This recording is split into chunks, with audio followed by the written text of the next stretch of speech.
Hello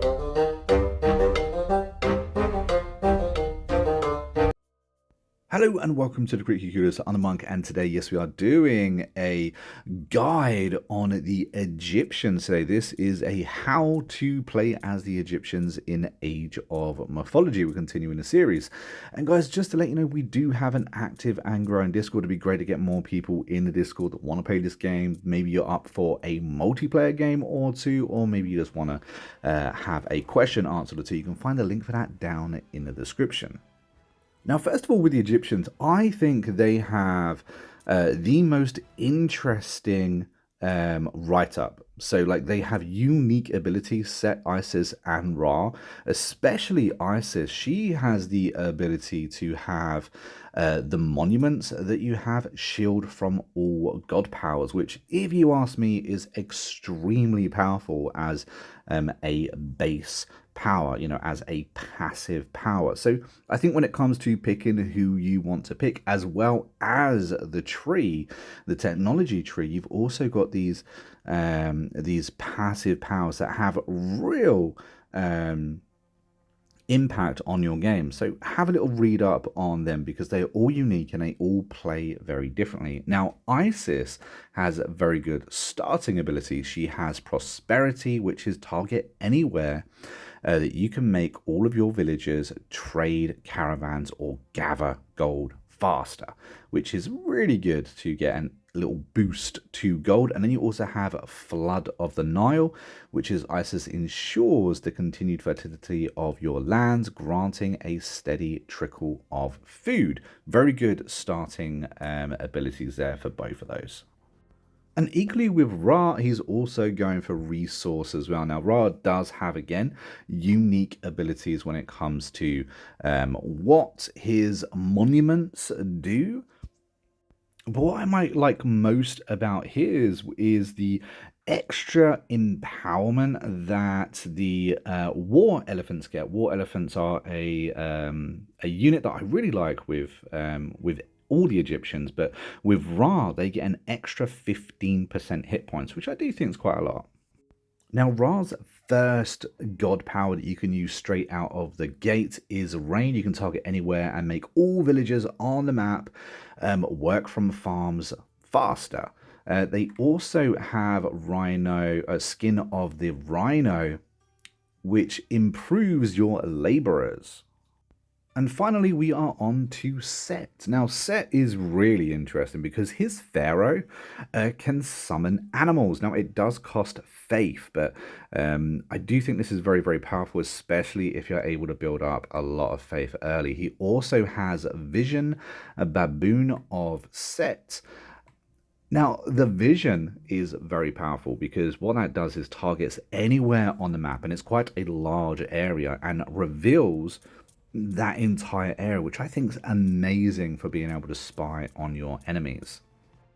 Now, I actually think that Ra, Isis, and Set are equally as powerful as one another. It really comes down to personal preference, and I think that the paths you choose in the technology tree is going to massively depend on how you kind of play them, because they do have a few interesting different abilities. Set even has the ability to turtle down and has a unique town center.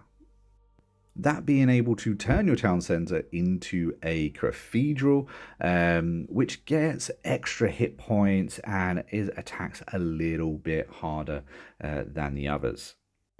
Now, normally I go through the technology tree and tell you what's more powerful than the other, but honestly, they're all very, very balanced.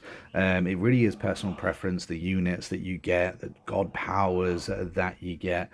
The only one that I personally didn't enjoy playing was getting to tier 4 and picking Osiris. Now, you get the ability to do this both as Ra and Set.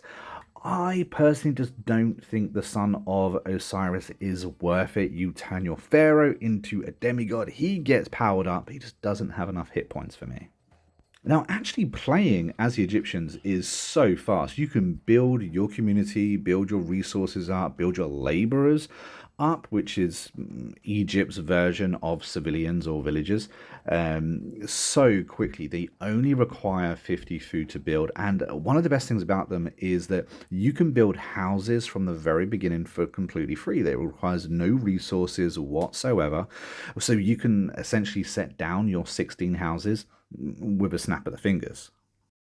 Now, what's unique about the Egyptians is when you start with a pharaoh. That is your big, powerful unit. They are in charge of doing an awful lot. That's actually how the Egyptians get their faith. So you empower monuments. You get 5 different monuments that you can build. You place them wherever you want. As we said, they do different things depending on the leader that you've picked. But if you get your pharaoh to empower them, that will generate even more faith. But he can empower any building that there is. You can empower your town center and it will build villages quicker, for instance. Placing those 5 monuments as quickly as possible playing as Egyptians is your best hope of getting a lot of faith very, very quickly. And faith, I believe, is quite easy to get as the Egyptians. And because of the way the pharaohs work, in other words, if you get them to empower your town center, you can pump out those villages so quickly, probably the fastest out of any race in the game. Now, with the Egyptians, they do have to carry the goods and place it in a building. You get labor camps, you get mining camps. Now, most of these buildings are actually free of resource, so you can put them as many times as you want, which is quite nice. It means you're not really struggling for resources too much as the Egyptians. One thing you will notice, however, is that they are gold hungry. A lot of their buildings require quite a bit of gold in order to build later in the game.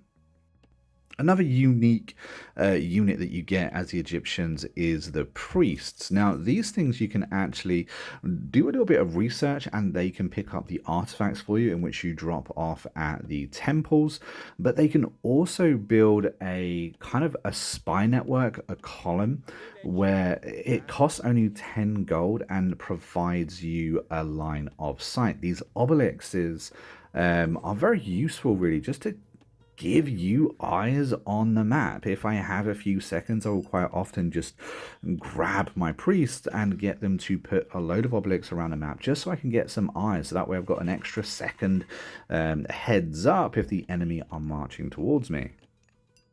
So let's talk a moment about units, about war units. Now, these are the elephants in which you get from the palaces, get from the forts that you build as the Egyptians. They are pretty strong. I've played a few multiplayer matches with them, and I seem to find that my opponents, they struggle the most against these elephants. If you can spam a lot of these elephants around, they don't cost too much to train, and of course they do have a decent amount of hit points.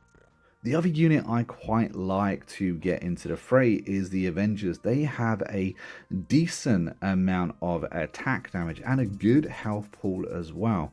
Very useful in combat. Seems to do a lot of damage very, very quickly, especially with their kind of spin tornado ability. The other unit I really like is the Scarab. The Scarab has a decent hit pool and a lot of attack damage, but because of their larger size, I do feel like the enemy can attack them a little bit more than other units. They seem to die a little bit quickly. Another interesting unit to think about with the Egyptians is the Rock. Now, depending on what kind of maps you play on, these can be really useful. They're essentially flying transports. Now, they cannot attack. They've got a decent amount of health. They can certainly take a hit or two, and you can load them up with troops. Now, these things can go over water. They can go over boundaries. You can drop them behind enemy lines. Very useful if used correctly. And then, of course, we also have the Phoenix that I go on in all videos just about how powerful flying units are. And they are immune from certain units. But the Phoenixes are rather useful because not only do they do fire damage, not only can they fly, if they do die, they actually lay an egg. And if that egg is not destroyed in time, they will rehatch another Phoenix. Yet another unique building when it comes to the Egyptians. We actually have a lighthouse. Now, the lighthouse you get after you've hit a certain age. It doesn't cost a lot of resources. In fact, it only costs gold, and it provides a massive area of sight. Now, when I used to play Age of Mythology back in the day, I remember the Sons of Osiris used to be an absolute unit. I feel that there's just better ways to go this time. Honestly, I feel that turning your pharaoh into a son of Osiris, it is a strategy you could use. You do get an extra pharaoh for doing so, which I kind of think is really handy. Actually, having two to empower certain buildings can be really good. Using them as a defense unit again can be very useful. But I do think that going down the route of trying to get Meteor, for instance, is just so powerful. This is a Omega level god power in which can devastate any kind of city that the AI or your opponent can build. As we can see, I am using a Phoenix unit to reveal where my enemy is on the map. That gives me a line of sight, and of course then I can use my god powers. Now we're about to use Meteor. Now I love Meteor. I do think that it's one of those kind of like Omega level god powers. However, I do think that it's not as reliable, for instance, as Earthquake, because of the way it works is it will drop meteors randomly in that area. Therefore, you don't get the sustained damage on any one building, but it will absolutely cripple the enemy. Now, earlier in the video, we did mention about the cathedral that we can get. Now, it turns any town center. Now, as you can see, this is a standard town center, and then we're going to turn this town center into the cathedral. Now, it's pretty much instant. There's no build time needed. Instantly turn it into a cathedral. It looks pretty sick, to be honest with you. I love the aesthetics as the Egyptians, but as you can see, it does have the added boost in health and attack. But there we have it, guys. That is the guide to the Egyptians. Hopefully you learned something. Hopefully you enjoyed the video. If you did, don't forget to hit that like button, subscribe to the channel. And until next time, I've been a monk, we've been Inquisitor Kudos, and I will see you in the next video real soon. Until then, take it easy and happy gaming.